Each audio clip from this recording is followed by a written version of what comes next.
আমরা কারো সাথে অনেক দিন কথা বলার পর বা কারো সাথে যদি কথা বলতে ভালো লাগে বা আমরা তার সাথে অনেক বেশি চ্যাটিং করি, হ্যাং আউট করি, পার্টি করি, তাকে চট করে আমরা বন্ধু বলে দিই।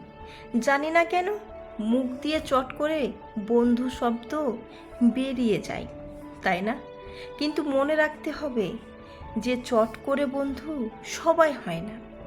একসাথে হ্যাং আউট পার্টি করলেই ফ্রেন্ড হয় না, একই ক্লাসে পড়লেই ফ্রেন্ড হয় না, দুজনের চিন্তা ভাবনা ম্যাচ করলেই তার মানে যে সে ফ্রেন্ড তাও না।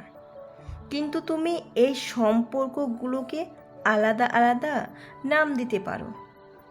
যেমন ধরো, ও আমার ক্লাসমেট, ও আমার চেনা পরিচিত, আমার রুমমেট, আমরা একই পাড়ায় থাকি, আমার ক্লায়েন্ট বা ছোটোবেলার ফ্রেন্ড বা ফেসবুকে আলাপ, যাই নাম দাও না কেন, কিন্তু ফ্রেন্ড নয়, বেস্ট ফ্রেন্ড নয়।